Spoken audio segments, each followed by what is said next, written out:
So, hello once again mga Kamanyaga Tech. Ako nga pala ulit si Mark Louie Manyaga from Manyaga Tech PH. In today's video, ituturo ko sa inyo kung paano mag-refill ng ating printer ink natin. So, ang gagamitin kong ink ngayon is universal. Ito yung mga cheapest one na ating most likely na ginagamit sa mga tight budget persons or mga customers, ano. So, mga nabili lang namin to, mga nagkakahalagang 50 bawat single bottle. Pagka mga overall na bottle in collection, sabihin natin per package na siya, maabot ng 200 pesos actually. Kapag yung mga nakabox na ang tatak ay Epson talaga, like yung mga expensive ones, sabihin ng iba is original, yun nga, original daw yun, is mga magkano tingin ko, mga 300 plus yun. Yan, nakikita nyo, nasa screen. At mabibili siya sa mga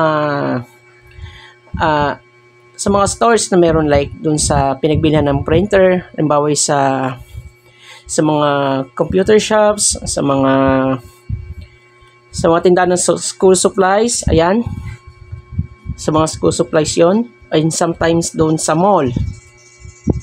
Ngunit mas mahal doon sa mall, like sa SM siguro mga umabot ng maybe 500 plus I think, pag yung nakabox. And sasabihin nyo lang doon ano ang unit ng inyong printer. Like example, sabihin nyo is Epson L120, ganyan. Or ito, another example, Epson L3210, or even yung latest version ng printer which is Epson L15150. Yan ang concept nung pagdating sa printer unit. Makikita doon is it depends on anong nakalagay sa labeling. May mga codes yon, depende yon. Like yung sa L120, sabihin natin yung mga genuine ones is halimbawa T664, I think. May nakalagay naman yun doon. 664. Pagka L120. L100 series kasi to eh. Nandun yung cyan, yung tinatawag na magenta, yellow, and then yung BK, yung black. Itong kagaya din nito tinatawag na universal ink. Ginagamit din to sa Canon Pixma, lalo na sa dating cartridge na naka-convert siya sa CISS, yung modified na ink tanks talaga, para masabing continuous din. May mga nakikita rin akong ganun eh. Ginagamit din to sa Canon Pixma din. Ito, yung mga universal inks na to, dun sa CISS. Karamihan, ganun ang ginagawa. Kasi mahal nga ang cartridge, umabot ng mahigit 1,000 kung hindi ako nagkakamali. Alright, sige, ganito gagawin natin is magpo-proceed na tayo sa pagre-refill ng ink. Tuturo ko sa inyo kung saan pwede i-refill. Makikita dun sa gilid. Okay? Ito na. Okay, so nagbabalik. Andito na tayo sa part ng ating pagre-refill ng printer. Kaya kung makikita natin, ito yung pattern. Ano ang susundin? Pagdating sa part ng refill ng ink, ititingnan nyo muna yung indicates ng bawat isa sa pattern na to. Kung makikita dito, medyo puno pa yung the rest na tricolors na to, which is itong cyan, magenta, and yellow. So, ang pinagkaiba, ito paubos na. Kasi kadalasan black ang ginagamit eh.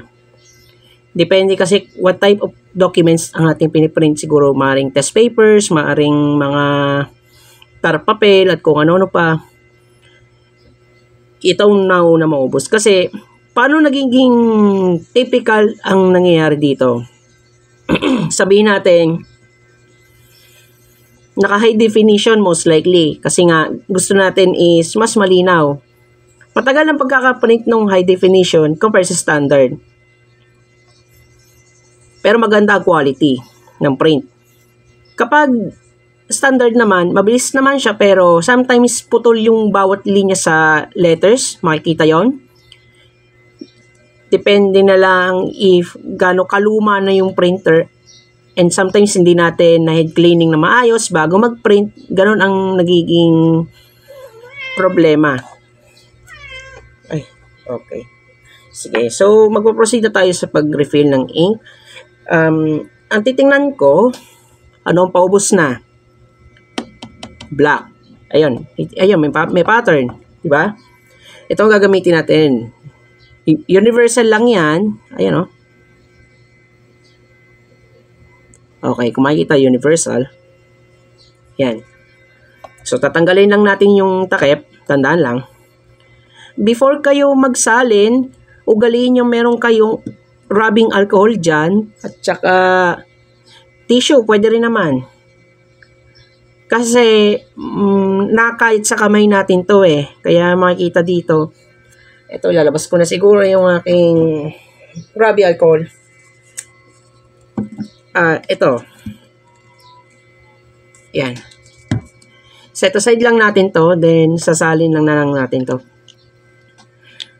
And, remember, wag na wag kayong magpiprint kung kailan paubos na yung isa sa mga colored ng ink tank na to kasi sisira ang printer natin.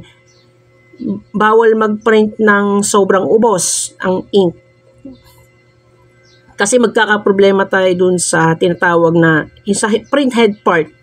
Lilinisin na naman uli siya na mano-mano. Okay, so sasalin na natin. Okay, tingnan maigi. And then, tamang pisil lang ha.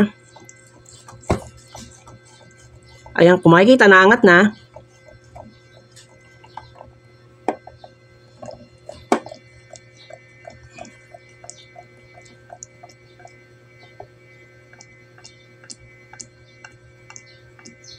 Konti pa.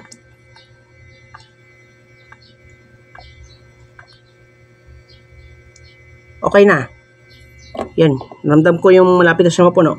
Huwag niyong kapunuan hanggang sa takip. Yung tama lang ha. Konti pa. Just a little bit more. Okay. Good. Then takluban. Ayan. May konting stay na dun sa kamay ko. Kaya sabi ko, dahan-dahan, unless ayaw nyo talaga maglinis ng kamay kung meron ganun sa iba. Hindi talaga may iwasan na kumayat ito ng mas matindi. Minsan nga, abot hanggang palad. Kaya dahan-dahanin nyo na lang. But since may coating stain, hugas pa rin ang kamay. Para sigurado. Kung tinatamad kayo masyado, di gamitin nyo lang yung alcohol or yung hand sanitizer. But aabutin siya na, tansya ko maghapon. Dahil kinabukasan wala na to agad. So, okay yung black. Ayan. Meron pa naman yung mga tricolors na to. Pero para sigurado, refill ko na rin. Kahit sabihin meron pa. Baka in the future na maubos agad ito. Or siguro tumatagal to ng, depende kung gaano kayo kadalas gumamit ng printer. Natatansya ko mga 3 months para sa akin. Madalas kami nagamit nito eh. Okay, so ito yung yellow. Ang susundan nyo kung ano yung naka-indicate sa sticker ha. Kasi hindi kayo pwede magkamali dito pagdating sa pag-refill. Kung ano yung color, dapat same pattern dito. Kasi pag nahalo to ng maling kulay ito, hindi maganda ang kinalalabasan ng ating printing natin. So pumapangit yung performance ng print. And baka nga din mag-damage yung print head nga naman. Hindi pwedeng mahalo to. So, dapat dahan-dahan ka lang sa ginagawa mo. At titingnan mo, double check mo, make sure tama yung pagkaka-refill mo. In order. Okay? Ayan o. Sinasalin ko na siya uli. Same procedure lang ha.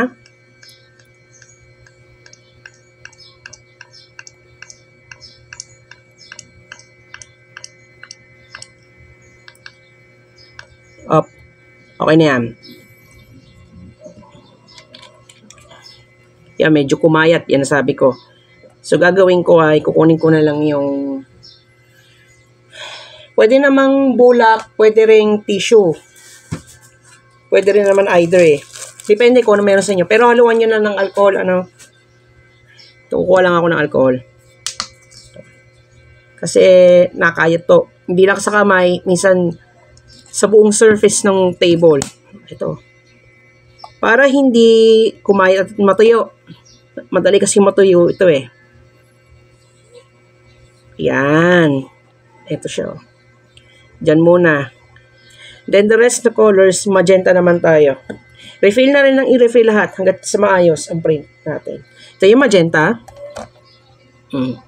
In order. Inulit ko, in order.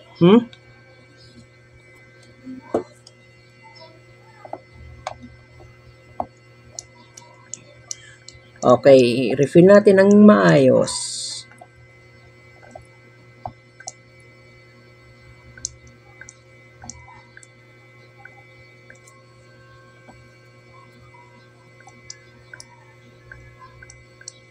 Konti pa. Just a little bit more.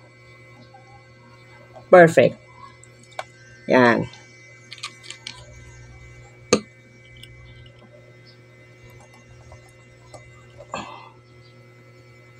Tapos, itong cyan or yung blue. Ito yung last. Okay, tansya na lang. Aangat naman niya, makikita nyo. Kasi nag-refill nga. Ayan, makikita nyo, nalagyan ko na.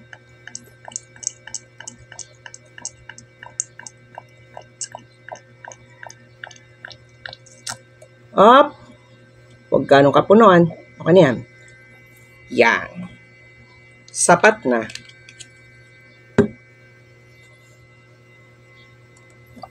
And ganun siya kadali kung paano mag-refill ng ink dito sa printer natin. Yan, para masigurong walang bakas na kalat. Ayan, punasan nyo lang maigi. Yan. Okay na yan. Then, it should be fine. Then, pwede natin testingin i-print. Kahit yung print test page, yun na lang muna. Then, tuturo ko sa next video yung alignment, print head alignment. Bukod pa yun dun sa print head cleaning. Yung isa kasi is alignment pa. Para ma-check natin kung okay ba pa yung quality ng ating printing. Depende kasi sa ink na ginagamit natin. Doon makikita kung good or bad quality doon sa print head alignment natin. Yan, okay na siya. May mga konti pa natira. Sa mga tight budget, okay lang naman bumili kayo nitong universal. Pero I think mas maganda kung may decent naman kayong budget na masigit dito. Pwede naman sa mga nakabox. Kasi mas maganda daw ang quality and yung lifespan daw ng printer. Mag-extend daw ng lifespan. May iba-iba kasi paniniwala yan eh. Ito yung nabili kong universal.